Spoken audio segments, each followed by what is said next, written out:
بسم اللہ الرحمن الرحیم۔ السلام علیکم ورحمۃ اللہ وبرکاتہ۔ عزیز طلباء و طالبات، اسلامیات جماعت ہشتم کے لیکچر میں خوش آمدید۔ پیارے بچوں، آج ہم سبق نمبر 1.4 جو کہ حدیث نبوی صلی اللہ علیہ وآلہ وسلم سے متعلق ہے، اس کے دوسرے لیکچر کو پڑھنے جا رہے ہیں۔ آئیے دیکھتے ہیں آج کے سبق کے حاصلات تعلم۔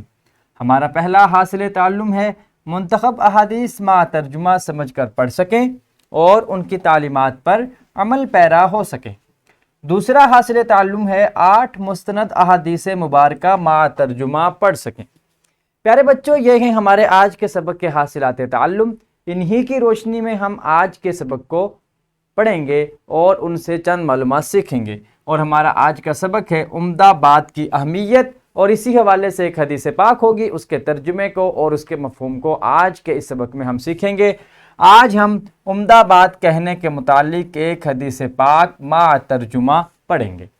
عزیز طلباء و طالبات، سب سے پہلے آپ بچوں کے لیے دہرائی کے چند سوالات ہیں، اور ان سوالات کو شامل کرنے کا مقصد آپ بچوں کے سابقہ معلومات کو جانچنا ہے کہ کیا آپ نے احسن انداز میں اپنے پچھلے سبق کو تیار کیا ہے یا نہیں کیا، اور اسی کی بنیاد پر پھر اگلا سبق آپ کو پڑھایا جائے گا۔ تو پہلا سوال ہے، حیا کے حوالے سے کون سے صحابی رضی اللہ تعالی عنہ مشہور ہیں؟ حیا کے کوئی سے 2 فوائد بتائیں، بے حیائی کے کوئی سے 2 نقصان بتائیں۔ تو میں گزارش کروں گا اساتذہ کرام سے کہ ویڈیو کو روک دیجئے، پہلے بچوں سے دہرائی کے ان سوالوں کے جواب معلوم کر لیجئے۔ خوش آمدید۔ یقیناً آپ بچوں نے انتہائی عمدگی اور خوش اسلوبی سے ان دہرائی کے سوالات کے جوابات اپنے اپنے اساتذہ کرام کو دیے ہوں گے، اور آپ نے اس بات کا ثبوت پیش کیا ہوگا کہ جو معلومات آپ نے سابقہ لیکچر میں اخذ کی تھیں، ان معلومات کو آپ نے انتہائی عمدگی اور خوش اسلوبی سے ذہن نشین بھی کیا ہے۔ تو پیارے بچوں، اب آپ کے لیے اسلامی نقطہ نظر ہے۔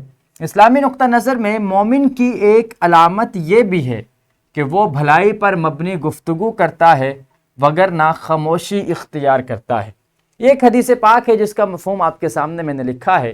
نبی اکرم صلی اللہ علیہ وآلہ وسلم نے ارشاد فرمایا، من کان یؤمن باللہ والیوم الآخر فلیقل خیرا او لیصمت، کہ جو بھی اللہ اور آخرت کے دن پر ایمان لاتا ہے، اسے چاہیے کہ بھلائی پر مبنی گفتگو کرے یا خاموشی اختیار کرے۔ یعنی یا تو خاموشی بہتر ہے، اور اگر گفتگو کرنی ہے تو بھلائی پر مبنی، کلمہ خیر پر مبنی گفتگو کرے، اور پھر وہ گفتگو اس میں یقیناً اس کے لیے اجر ہے اور اس کے لیے ثواب ہے۔ اور یہی حدیث پاک اسلامی نقطہ نظر کے طور پر میں نے آپ کے سامنے پیش کی ہے۔ پیارے بچوں، اب آپ کے لیے ایک سرگرمی ہے۔ سرگرمی یہ ہے کہ صدقہ کے کون کون سے طریقے ہو سکتے ہیں۔ 2 کے جوڑوں میں تقسیم ہو کر آپس میں گفتگو کریں اور اہم نکات تحریر کریں۔ صدقہ کے بے شمار طریقے ہیں۔ سنت نبوی صلی اللہ علیہ وآلہ وسلم اور قرآن پاک سے، تعلیمات اسلامیہ سے ہمیں اس جانب رہنمائی ملتی ہے۔ مثال کے طور پر میں ایک مثال آپ کے سامنے پیش کرتا چلوں کہ کسی مسلمان کو خندہ پیشانی سے ملنا، مسکرا کر ملنا، اسے بھی حدیث پاک میں صدقہ قرار دیا گیا ہے۔ تبسم کا فی وجہ اخی کا صدقۃ، کہ کسی مسلمان بھائی کے سامنے تبسم کرنا، مسکرانا، خندہ پیشانی کے ساتھ ملاقات کرنا، یہ بھی صدقہ ہے۔ اسی طرح بے شمار چھوٹی چھوٹی چیزیں ہیں۔ راستے سے اماطۃ الاذی عن الطریق صدقۃ، راستے سے کسی ایذا دینے والی چیز کو ہٹا دینا بھی صدقہ ہے۔ تو اس طرح کی بے شمار چیزیں ہیں، تو آپ نے ایسی ہی چیزوں کو تلاش کرنا ہے کہ صدقہ کے کون کون سے طریقے ہیں، جیسے مسکرا کے ملنا مسلمان کو، راستے سے چیز کو ہٹا دینا، اسی طرح سے اور بے شمار چیزیں ہیں جو آپ نے آپس میں گفتگو کرنی ہے، اور ان طریقوں کو تلاش کرنا ہے، اور تلاش کر کے آپ نے اہم نکات کو تحریر بھی کرنا ہے۔ تو یہ آپ کی سرگرمی ہے۔ میں گزارش کروں گا اساتذہ کرام سے، ویڈیو کو روک دیجئے، پہلے بچوں سے اس سرگرمی کو مکمل کروا لیجئے۔ خوش آمدید۔ یقیناً آپ بچوں نے اس سرگرمی کے بدولت صدقہ کے مختلف طریقوں کو سیکھ لیا ہوگا، اور آپ کوشش بھی کریں گے کہ آپ ان طریقوں کو اپنی زندگی میں اپنائیں تاکہ آپ ڈھیروں ثواب حاصل کر سکیں۔ عزیز طلباء و طالبات، قبل از پڑھائی کے عنوان سے چند سوالات آپ کے سامنے ہیں۔ ان سوالات کو پوچھنے کا مقصد آپ بچوں کو سبق سے پہلے سبق کے متعلق چند معلومات دینا ہے اور آپ کے نالج کو، آپ کے علم کو جانچنا ہے کہ آپ کا کتنا آپ کے اندر علم کی وسعت ہے اور آپ کو سبق کے بارے میں کس قدر معلومات یا انفارمیشن ہے۔ تو پہلا سوال ہے، گفتگو کے 2 آداب بتائیں۔ کیا آپ گفتگو کرتے ہوئے آداب گفتگو کا خیال رکھتے ہیں؟ عمدہ قول سے کیا مراد ہے؟ یہ 3 آسان سے سوال ہیں جو آپ کے لیے تیار کیے گئے ہیں۔ میں گزارش کروں گا اساتذہ کرام سے کہ کمرہ جماعت میں ویڈیو کو روک کر پہلے بچوں سے ان سوالوں کے جواب معلوم کر لیجیے۔ خوش آمدید۔ یقیناً آپ بچوں نے ان سوالوں کے جواب انتہائی احسن انداز میں اپنے اساتذہ کرام کو دیے ہوں گے۔ عزیز طلباء و طالبات، آئیے اب ہم تعارفی کلمات پر مبنی چند چیزیں سیکھ لیتے ہیں۔ دین اسلام میں ہر بات کو احسن انداز سے کرنے کا حکم دیا گیا ہے۔ پیارے بچوں، یاد رکھیں، اسلام صرف عبادات کا دین نہیں ہے، اسلام صرف معاملات کا بھی دین نہیں ہے، بلکہ اسلام دین فطرت ہے۔ دین فطرت سے مراد یہ ہے کہ جس چیز کا بھی انسانی فطرت یا طبیعت فطرت سلیمہ تقاضا کرتی ہے، اسلام اس چیز کے بارے میں مکمل رہنمائی فراہم کرتا ہے۔ آپ غور کریں، آپ کو اسلام کے اندر عبادات بھی نظر آئیں گی، معاملات بھی نظر آئیں گے، آداب بھی نظر آئیں گے، حسن اخلاق بھی نظر آئیں گے، نظافت و پاکیزگی کے اصول بھی دکھائی دیں گے، اسی طرح سے آداب معاشرت، رہن سہن کے طریقے بھی نظر آئیں گے۔ دین اسلام نے ہمیں احسن انداز سے بات کرنے کا بھی حکم دیا ہے کہ احسن انداز میں بات کریں گے تو ظاہری بات ہے جس انداز میں انسان گفتگو کرتا ہے اسی قسم کی گفتگو سننے کو ملتی ہے۔ اگر کوئی انسان جو بوتا ہے وہی کاٹتا ہے، اگر کوئی عمدہ گفتگو کرے گا تو اسے عمدہ گفتگو ہی سننے کو ملے گی، جبکہ اس کے برعکس بھی ایسا ہی ہوگا۔ تو پیارے بچوں، دین اسلام میں ہمیں گفتگو کرتے ہوئے آداب گفتگو کا خیال رکھنا بھی، اس کی بھی اہمیت واضح کی گئی ہے کہ گفتگو کرتے ہوئے آداب گفتگو کا خیال رکھنا بھی ضروری ہے۔ آداب کے مطابق گفتگو کی جائے گی تو گفتگو معیاری ہوگی اور گفتگو کا اس صورت میں انسان کی گفتگو بھلائی اور خیر پر بھی مبنی ہوگی۔ گفتگو کرتے ہوئے کسی کی دل آزاری نہیں کرنی چاہیے۔ بسا اوقات بات چیت کرتے ہوئے ایسے الفاظ ادا ہو جاتے ہیں جن کی وجہ سے کسی کی دل آزاری ہو سکتی ہے اور کسی کے دل پر ٹھیس لگ سکتی ہے۔ اسلام نے ہمیں منع کیا ہے دل آزاری سے۔ بندہ مومن کی دل آزاری یہ بہت بڑا گناہ ہے، اس لیے ہمیں چاہیے کہ گفتگو کرتے ہوئے ایسے الفاظ کا انتخاب نہ کریں جو کسی کی دل آزاری کا سبب بنے۔ دوران گفتگو پہلے تولو پھر بولو کے اصول پر کاربند رہنا چاہیے۔ یعنی ایسا نہ ہو کہ جو منہ میں آئے انسان بولتا چلا جائے، بلکہ خوب سوچ کر سمجھ کر پہلے خوب میزان میں تول لیا جائے کہ جو بات میں کہنے جا رہا ہوں اس کا مجھے فائدہ ہے، سننے والے کو فائدہ ہے، یا جو لوگ ارد گرد بیٹھے ہیں ان کا فائدہ ہے۔ اگر تو یہ محسوس ہو کہ اس بات کا نہ مجھے فائدہ ہے، نہ سننے والے کا فائدہ ہے، اور نہ ہی آس پاس بیٹھنے والوں کا کوئی فائدہ ہو سکتا ہے، تو پھر بہتر یہ ہے کہ اس بات کو نہ کیا جائے بلکہ اسے ترک کر دیا جائے۔ تو یہ چیز ہے کہ پہلے تولا جائے پھر بولا جائے، یہ اصول ہے جو اسلام ہمیں فراہم کرتا ہے۔ عمدہ بات کو اسلام میں صدقہ قرار دیا گیا ہے۔ جو عمدہ بات کہتا ہے، جو اچھی بات کرتا ہے، اسلام نے کہا کہ اس کو صدقے کا اجر اور ثواب مل جاتا ہے۔ عمدہ گفتگو اور بھلائی پر مبنی گفتگو سے انسان کی شخصیت میں نکھار پیدا ہوتا ہے۔ انسان کی شخصیت نکھر جاتی ہے، بے شمار خوبیاں اس کے اندر پیدا ہو جاتی ہیں۔ تو پیارے بچوں، ہم نے چند تعارفی باتیں پڑھی، اب ہم کتاب کی جانب بڑھتے ہیں۔ حدیث نمبر 2 ہے الکلمۃ الطیبۃ صدقۃ، صحیح بخاری حدیث نمبر 999 کہ اچھی بات کہنا بھی صدقہ ہے۔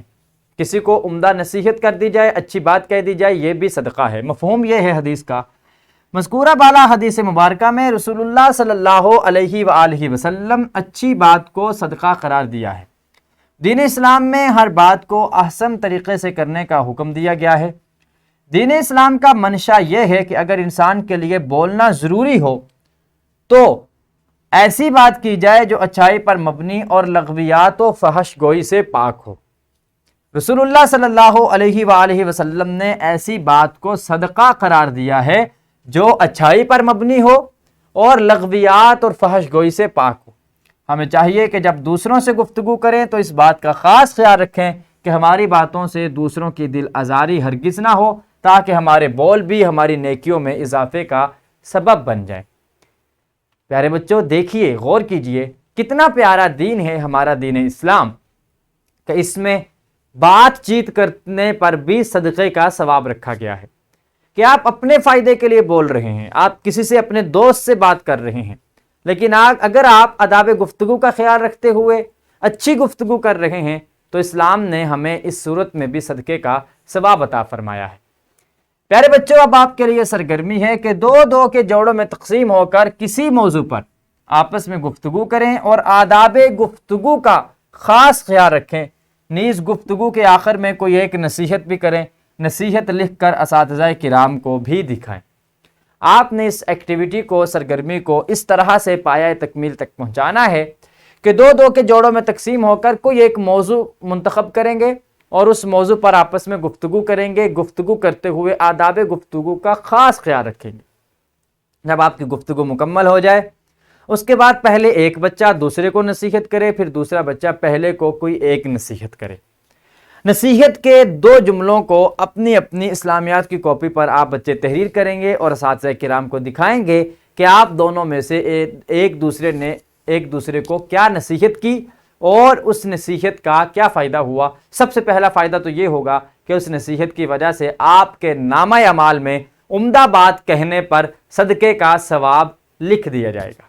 تو پیارے بچوں، ابھی میں گزارش کروں گا اساتذہ کرام سے کہ ویڈیو کو روک دیجئے، پہلے کمرہ جماعت میں اس سرگرمی کو مکمل کروا لیجئے۔ خوش آمدید۔ یقیناً آپ بچوں نے اس سرگرمی کی بدولت عمدہ بات اور احسن انداز میں گفتگو کرنے کی اہمیت کو جان لیا ہوگا۔ پیارے بچوں، اب آپ کے لیے گھر کا کام ہے کہ والدین کی مدد سے کسی بزرگ شخصیت کے اقوال زرعی میں سے کم از کم 5 اقوال تحریر کریں اور اساتذہ کرام کو دکھائیں۔ مختلف شخصیات ہیں جن کے مختلف اقوال ہوتے ہیں، جنہیں اقوال زرعی کہا جاتا ہے، تو ان اقوال میں سے 5 اقوال آپ نے تحریر کرنے ہیں اور اساتذہ کرام کو دکھانے ہیں۔ یہ کام آپ نے گھر میں جا کر والدین کی مدد سے مکمل کرنا ہے۔ آئیے اب ہم سبق کا اعادہ کر لیتے ہیں۔ آج ہم نے پڑھا کہ دین اسلام میں ہر بات کو احسن انداز سے کرنے کا حکم دیا گیا ہے۔ گفتگو کرتے ہوئے آداب گفتگو کا خیال رکھنا ضروری ہے۔ گفتگو کرتے ہوئے کسی کی دل آزاری نہیں کرنی چاہیے۔ دوران گفتگو پہلے تولو پھر بولو کے اصول پر کاربند رہنا چاہیے۔ عمدہ بات کو اسلام میں صدقہ قرار دیا گیا ہے۔ عمدہ گفتگو اور بھلائی پر مبنی گفتگو سے انسان کی شخصیت میں نکھار پیدا ہوتا ہے۔ عزیز طلباء و طالبات، یہ تھیں چند معلومات جو آج کے سبق سے ہم نے حاصل کی۔ آج ہم نے عمدہ بات سے متعلق حدیث پاک مع ترجمہ سیکھی۔ کل ہم اگلی حدیث پاک مع ترجمہ پڑھیں گے انشاءاللہ تعالی عز و جل۔ ویڈیو لیکچر کی ڈسکرپشن میں آپ دیکھ سکتے ہیں لیکچر کی پی پی ٹی، حاصلات تعلم کے مطابق لیسن پلان اور ورک شیٹ۔ ان تینوں چیزوں کو ڈاؤن لوڈ کر کے ان کی رہنمائی میں اور ہمارے اس ویڈیو لیکچر کی رہنمائی میں آپ اپنے سبق کو انتہائی احسن انداز میں اور آسان طریقے سے تیار کر سکیں گے۔ اس کے ساتھ ہی مجھے اجازت دیجیے، انشاءاللہ العزیز ملاقات ہوگی کل کے لیکچر کے ساتھ۔ اللہ کریم ہم سب کا حامی ناصر ہو۔ اللہ حافظ۔